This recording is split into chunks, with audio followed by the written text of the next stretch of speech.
హర హర మహాదేవ శంభో. ఏంటండి అంత కట్టుకేశారు? జరుచుకున్నానండి. క్షమించండి. ఏదైనా చెప్పబోయే ముందు, ఏ శుభకార్యమైనా చెయ్యబోయే ముందు శక్తి వంచన లేకుండా ఆ సర్వేశ్వరుణ్ణి స్మరించడం నా కలవాటు. అలాగా. బాబు, నీ పేరేటి? ఏం చదువుకున్నావు బాబు? ఒక బిఏ. ఆ అబ్బాయి గారి సమాధానం చూస్తుంటే హోటల్లో సర్వర్ లాగా ఉంది.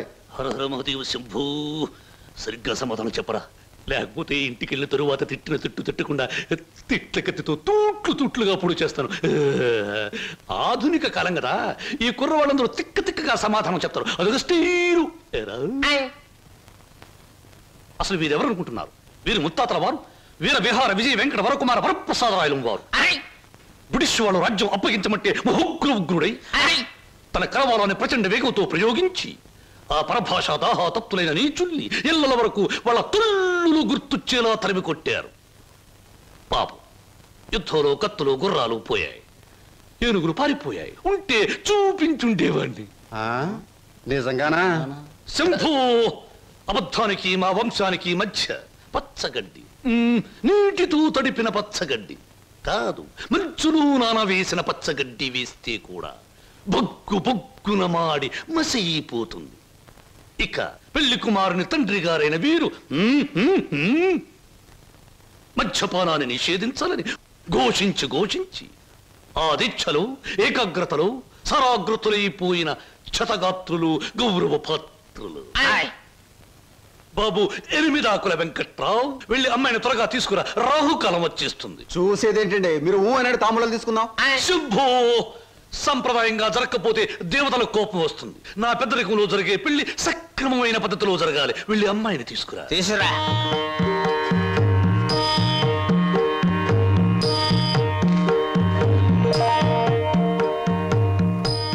నమస్తే, నా పేరు బొక్కాలంబోదరం రఫ్ బోలా.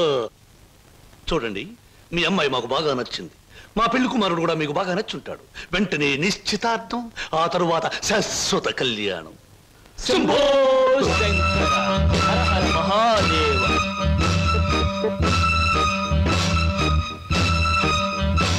బొక్కా లంబోదరం గారి ఆధ్వర్యంలో జరుగుతున్న ఈ మాయా బజారులోని పెళ్లి చూపుల చూపులకు పచ్చదనం, కొందరి వీపులకు వెచ్చదనం.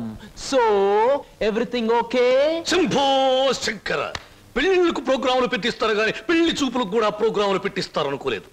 ఇంతకీ మిమ్మల్ని ఎవరు పిలిచారు? అవసరం అనుకుంటే పిలిచినా పిలవకపోయినా మేమే వచ్చి ప్రోగ్రాం పెట్టి వాయించేస్తాం. డొక్కా లంబోదరం గారు.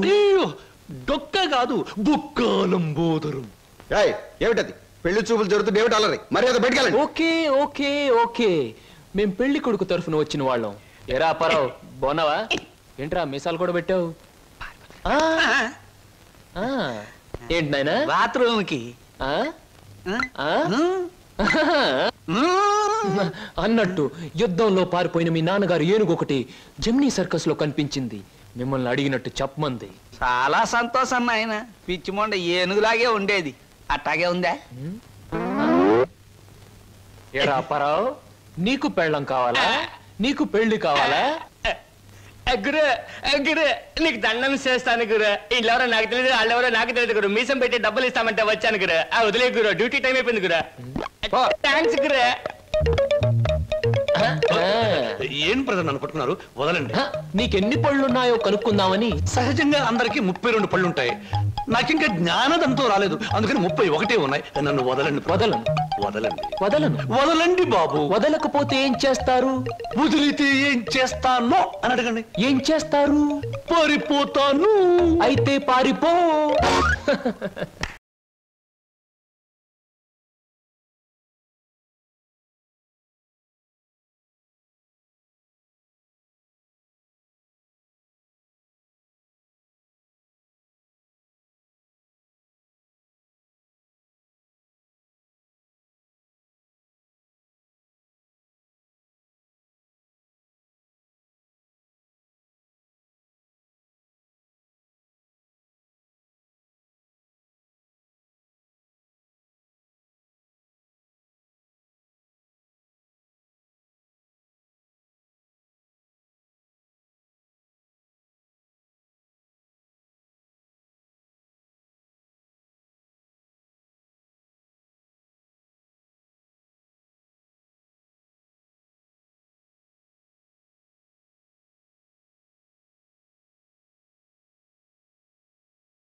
నా కమిషన్ 400 అండి. నువ్వింతవరకు తీసుకొచ్చిన 96 కేసుల్లో ఈ షరతులన్నీ సరిపోతున్నాయ్యా. ఆ ముఖ్యమైన షరతుల విషయంలోనే తేడాలు వస్తున్నాయి. ఇంతకీ ఆ అమ్మాయికి మా సినిమా రాకేశం తట్టుకునే శక్తి సామర్థ్యాలు ఉన్నాయా లేవా? మీకు విషయం తెలుసా? తెలీదే. అస్సలు ఈ అమ్మాయిని తట్టుకునే శక్తి సామర్థ్యాలు మీ ఆవిడ గారికి ఉన్నాయా లేవో ముందా తెలుసుకోండి. నా కమిషన్ 400 నాకు ఇవ్వడానికి ఏ అభ్యంతరం లేదు. ఇంతకీ అమ్మాయి ఎక్కడ ఉంది? రైల్వే స్టేషన్ లో ఉంది. అడ్రస్ ఇచ్చాను, ఈ పాటికి వచ్చేస్తాను. ఆహా.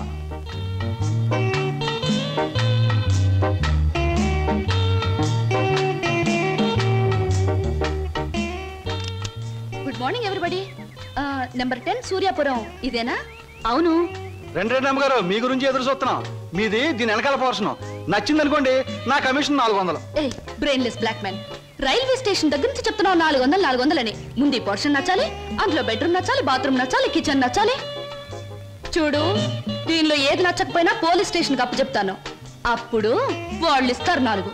ఏంటి పోలీస్ స్టేషన్ లో అప్పు చెప్తావా? అవును. నన్నే?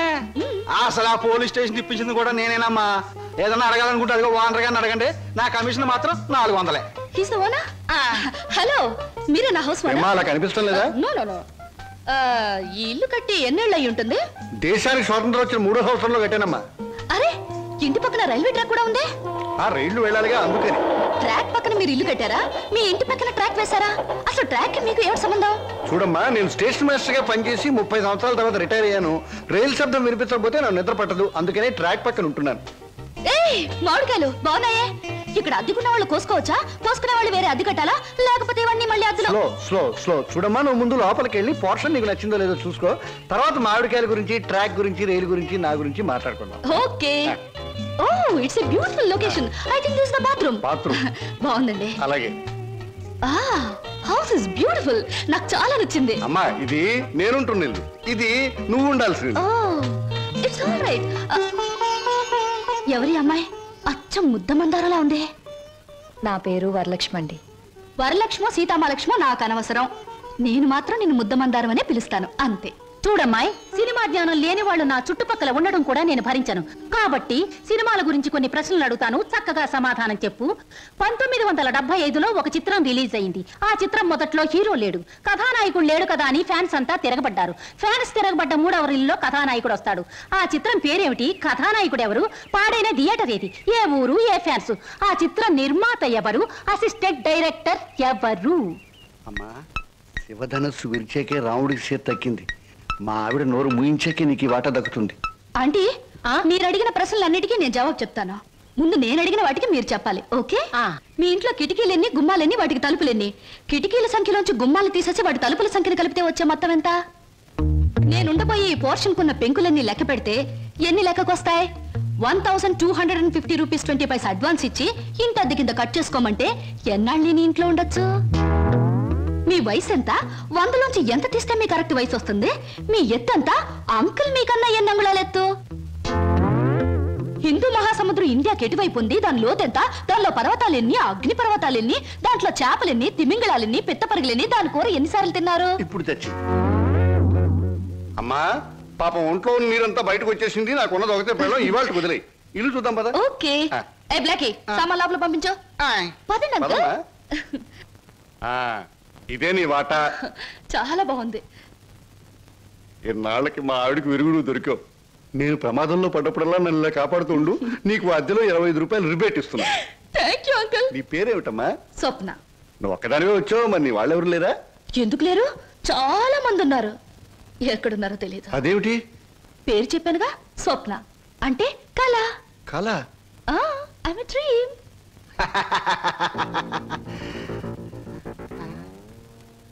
ఇలా చూస్తుందంటే ఈ చిన్నబాబులు నా మీద దూకుద్దేమో. 1965లో అక్టోబర్ నెల 2వ తేదీ శోభన్ బాబు నటించిన చిత్రం శుక్రవారం రిలీజ్ అయింది. ఆ చిత్రం పేరేమిటి? పడుగు పన్ను. నా కమిషన్ వద్దు బాబోయ్, నా కమిషన్ వద్దు బాబోయ్. హాయ్.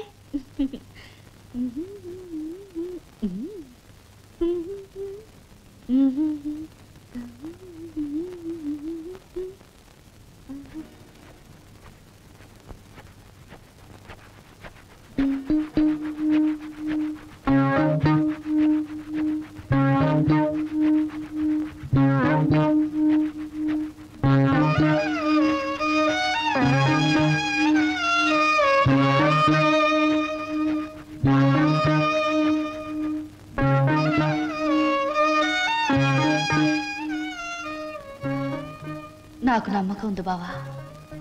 ఏదో ఒక రోజు నిన్ను నాకు దూరం చేసిన ఈ రైలే పెళ్లి పల్లకి అయి నిన్ను నా దగ్గరికి తీసుకొస్తుంది.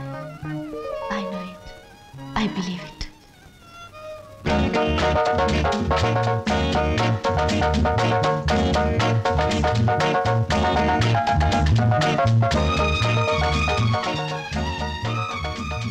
మంచి బాడీ గురు. ఎన్ని రోజుల నుంచి ఎక్సర్సైజ్ చేస్తున్నావు? చాలా రోజుల నుంచి చేస్తున్నా.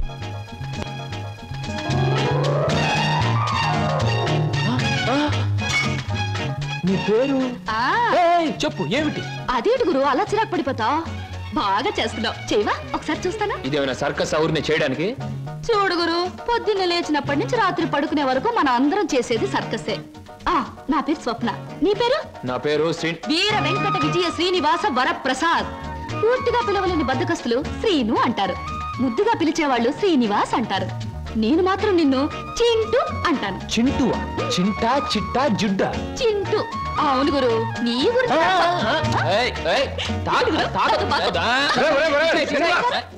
ఆవిడేమన్నా మహమ్మద్ అలీ సిస్టర్ అనుకున్నావు? ఇలా బాక్సింగ్ చేస్తున్నావు.